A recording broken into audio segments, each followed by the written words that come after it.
जय श्री राधे, जय श्री कृष्ण भक्तों। आप सभी को पुरुषोत्तम मास की हार्दिक शुभकामनाएं। आज हम सुनेंगे पुरुषोत्तम मास महात्म के 9वें अध्याय का पाठ। 9वें अध्याय का पाठ शुरू करने से पहले हरि नाम का कीर्तन करेंगे, तो हाथ जोड़कर मेरे साथ बोलिए, हरे कृष्ण कृष्ण कृष्ण हरे हरे, हरे राम राम राम हरे हरे। बोलिए पुरुषोत्तम भगवान की जय।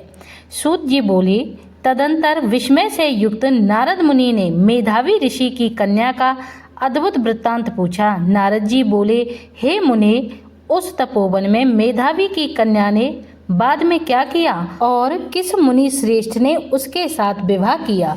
श्री नारायण बोले, अपने पिता को स्मरण करते करते और बार बार शोक करते करते उस घर में कुछ काल उस कन्या का व्यतीत हुआ।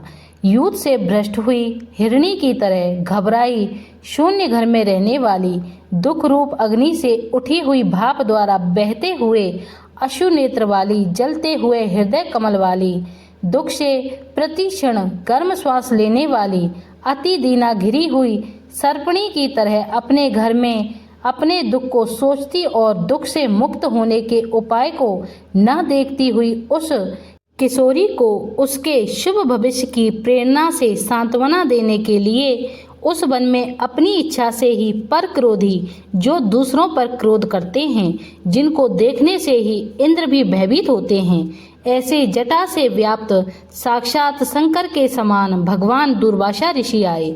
हे नारद, भगवान कृष्ण ने राजा युधिष्ठिर से कहा कि हे राजेंद्र, वह दुर्वासा आए जिसको कि आपकी माता कुंती ने बालापन में प्रसन्न किया था। तब उन सुपूजित महर्षि ने देवताओं को आकर्षण करने वाली विद्या उन्हें दे दी, और हे भूपाल, जिन्होंने सब देवताओं से नमस्कार किए जाने वाले मुझको भी रुक्मणी के साथ रथ में बैल की तरह जोता। दुर्वासा को बैठाकर रथ खींचते हुए जब हम दोनों मार्ग चलने लगे, तब चलते चलते मार्ग में अति तीव्र प्यास से सूख गए थे तालु और ओष्ठ। जिस रुक्मणी के ऐसी जल चाहने वाली रुक्मणी ने जब मुझे सूचित किया, तब कंधे पर रथ की जोत को रखे हुए चलते चलते ही पांव के अग्रभाग से पृथ्वी को दबाकर रुक्मणी के प्रेम के वशीभूत मैंने भोगवती नाम की नदी को उत्पन्न किया। तब वही भोगवती ऊपर से बहने वाली, अनंतर उसी के जल से हे महाराज रुक्मणी की प्यास को मैंने बुझाया। इस प्रकार रुक्मणी की प्यास का बुझना देख उसी क्षण अग्नि की तरह दुर्वासा क्रोध से जलने लगे और प्रलय की अग्नि के समान उठकर दुर्वासा ऋषि ने श्राप दिया। बोले, बड़ा आश्चर्य है हे श्री कृष्ण, रुक्मणी मुझको सदा अत्यंत प्रिय है, अतः स्त्री के प्रेम से युक्त तुमने मेरी अवज्ञा कर अपना महत्व दिखलाते हुए इस प्रकार से उसे पानी पिलाया है, अतः तुम दोनों का वियोग होगा। इस प्रकार उन्होंने शाप दिया था। हे युधिष्ठिर, वही यह दुर्वासा ऋषि हैं, साक्षात रुद्र के अंश से उत्पन्न दूसरे काल रुद्र की तरह महर्षि अत्रि के उग्र तपरूपी कल्प वृक्ष के दिव्य फल और पतिव्रताओं के सिर के रत्न, अनुसुईया भगवती के गर्भ से उत्पन्न अत्यंत मेधा युक्त दुर्वासा नाम के ऋषि, अनेक तीर्थों के जल से भीगी हुई जटा से भूषित सिर वाले साक्षात तपोमूर्ति दुर्वासा ऋषि को आते देखकर कन्या ने शोक सागर से निकलकर धैर्य से मुनि के चरणों में प्रार्थना की। प्रार्थना करने के बाद जैसे वाल्मीकि ऋषि को जानकी अपने आश्रम में लाई थी, वैसे ही यह भी दुर्वासा को अपने घर में लाकर अर्घ पाद और विविध प्रकार के जंगली फलों और पुष्पों से स्वागत के लिए आज्ञा लेकर आदर पूर्वक पूजन कर तदंतर हे राजन, यह बाला बोली, हे महाभाग, हे अत्रि कुल के सूर्य, आपको प्रणाम है। हे साधु, मेरे जैसी अभाग्या के घर में आज आपका शुभ आगमन कैसे हुआ? हे मुनि, आपके आगमन से आज मेरा भाग्योदय हुआ है, अथवा मेरे पिता के पुण्य के प्रभाव से प्रेरित मुझे सांत्वना देने के लिए ही आप मुनि उत्तम आए हैं।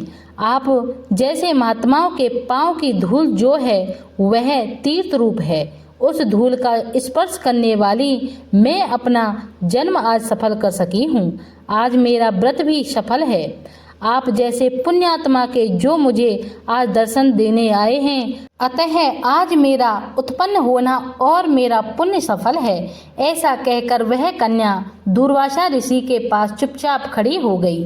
तब भगवान शंकर के अंश से उत्पन्न दुर्वासा मुनि मंद हास्ययुक्त बोले। दुर्वासा ऋषि बोले, हे द्विजसुते, तू बड़ी अच्छी है। तूने अपने पिता के कुल को तार दिया। यह मेधावी ऋषि के तप का ही फल है जो उन्हें तेरे जैसी कन्या उत्पन्न हुई है। तेरी धर्म में तत्परता जान कैलाश से मैं यहाँ आया हूँ और तेरे घर आकर तेरे द्वारा मेरा पूजन हुआ है। हे वरारोहे, मैं शीघ्र ही बद्रिका आश्रम में मुनीश्वर सनातन नारायण देव के दर्शन के लिए जाऊंगा, जो प्राणियों के हित के लिए अत्यंत उग्र तप कर रहे हैं। कन्या बोली, हे ऋषि, आपके दर्शन से ही मेरा शोक समुद्र सूख गया। अब इसके बाद मेरा भविष्य उज्जवल है, क्योंकि आपने मुझे सांत्वना दी है। हे मुने, मेरी उस पार्थिवभूत बड़ी भारी ज्वाला युक्त दुख रूप अग्नि को क्या आप नहीं जानते हैं? हे दया सिंधु, हे शंकर, उस दुखाग्नि को शांत कीजिए। मेरे विचार से हर्ष का कारण मुझे कुछ भी दिखाई नहीं दे रहा है। ना मुझे माता है, ना पिता है, ना तो कोई भाई है जो धैर्य प्रदान करता है। अतः दुख समुद्र से पीड़ित मैं कैसे जीवित रह सकती हूँ? जिस जिस दिशा में देखती हूँ वह दिशा मुझे शून्य ही प्रतीत होती है। इसलिए हे तपानिधे, मेरे दुख का निस्तार आप शीघ्र करें। मेरे साथ विवाह करने के लिए कोई भी नहीं तैयार होता। इस समय मेरा विवाह न हुआ तो मैं फिर वृषली शूद्रा हो जाऊंगी। यह मुझे बड़ा भय है। इसी भय से न मुझे निद्रा आती है और न ही भोजन में मेरी रुचि होती है। हे ब्राह्मण, अब मैं शीघ्र ही मरने वाली हूँ, यह मेरा इस समय निश्चय है। ऐसा कहकर आंसू बहाती हुई कन्या दुर्वासा ऋषि के सामने चुप हो गई। तब दुर्वासा कन्या का दुख दूर करने का उपाय सोचने लगे। श्री नारायण बोले, इस प्रकार मुनि कन्या के वचन सुनकर और इसका अभिप्राय समझकर बड़े क्रोधी मुनिराज दुर्वासा ने उस कन्या का कुछ हित विचार पूर्ण कृपा से उसे देखकर सारभूत उपाय बतलाया। इसी के साथ 9वां अध्याय संपूर्ण। उम्मीद है वीडियो आपको पसंद आई होगी। ऐसी ही धार्मिक कथाएं और वीडियो देखने के लिए हमारे साथ बने रहिए। अगले अध्याय के लिए जय श्री राधे, जय श्री कृष्ण, जय हो पुरुषोत्तम भगवान।